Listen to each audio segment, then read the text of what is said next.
My dear friends, നമുക്ക് നല്ലൊരു വാട്ടക്കപ്പ വേവിച്ചാലോ? കണ്ടോ, കപ്പ വേനൽക്കാലത്ത് അരിഞ്ഞ് വാട്ടി ഉണക്കിയെടുത്ത കപ്പ. നമുക്കത് വേവിച്ചാലോ? ആദ്യം വെള്ളത്തിലിടുക. രാവിലെ വെള്ളത്തിലിട്ടാൽ വൈകുന്നേരത്തേക്ക് അത് കുതിർന്ന് കിട്ടും, അത്രയ്ക്ക് ഉണക്കാണ്. 5-10 ദിവസത്തെ ഉണങ്ങിയ കപ്പയാണ്. നമുക്കത് വെള്ളത്തിലിട്ട് കുതിർത്ത് വേവിച്ചെടുക്കാം. വേവിച്ചെടുത്തിട്ട് നമുക്ക് അതിന് അരപ്പൊക്കെ ഇട്ട് വേവിക്കാം. കപ്പ ഞാൻ വേവിച്ചെടുത്തു. എന്നിട്ട് നമുക്കിനി അതിന് അരപ്പൊക്കെ ഇട്ട് ഇളക്കി എടുക്കാം. അപ്പോഴത്തേക്ക് എൻ്റെ ചാനലൊന്ന് ലൈക്കും സബ്സ്ക്രൈബും ഷെയറും ഒക്കെ ചെയ്യുക. ശോശാമ്മ കിച്ചൺ. നമുക്ക് അതിനൊരു അരപ്പൊക്കെ ഉണ്ടാക്കാം. തേങ്ങ, വെളുത്തുള്ളി, മഞ്ഞൾ, പച്ചമുളക് എല്ലാം കൂടെ കൂട്ടി ഒരരപ്പുണ്ടാക്കാം.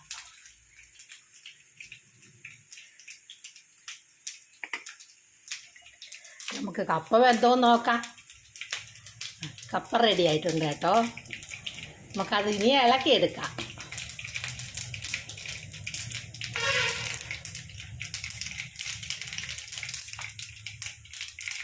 കടുക് പൊട്ടി കരിവേപ്പില ഇട്ട് കൊടുക്കാം. നമുക്ക് അരപ്പെടുത്തത് അത് ഇതിലേക്ക് ഇട്ട് കൊടുക്കാം. അത് വറുക്കുന്ന അകത്തേക്ക്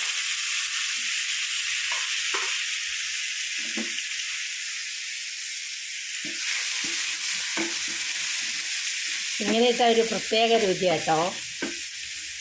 ആ അരപ്പ് ഇതിലോട്ട് ചേരുമ്പോൾ നമ്മളിട്ട് ഇളക്കുമ്പോൾ എല്ലായിടത്തും അത് ഇട്ടു. നമുക്ക് എന്നിട്ട് അത് ഇതിലേക്ക് ഇട്ട് കൊടുക്കാം. എന്നിട്ട് നമുക്കതൊന്ന് ഇളക്കിയെടുക്കാം.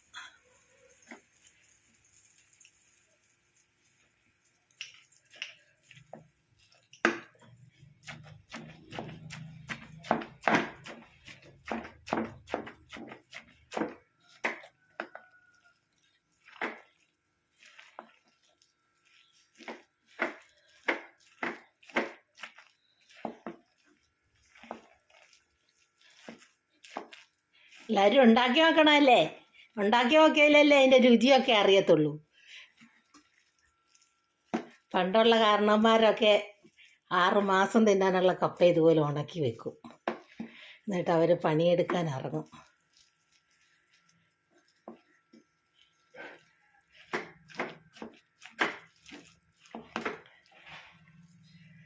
നമുക്ക് ഇളക്കിയെടുത്ത കപ്പ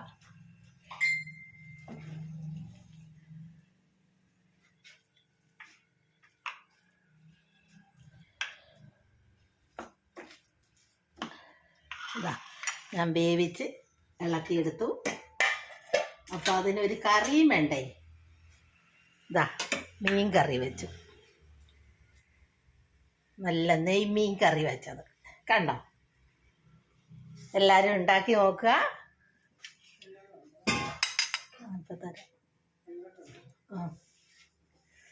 ലൈക്കും സബ്സ്ക്രൈബും ചെയ്യുക. എൻ്റെ ചാനൽ മറക്കണ്ട. ശോശാമ്മ കിച്ചൺ.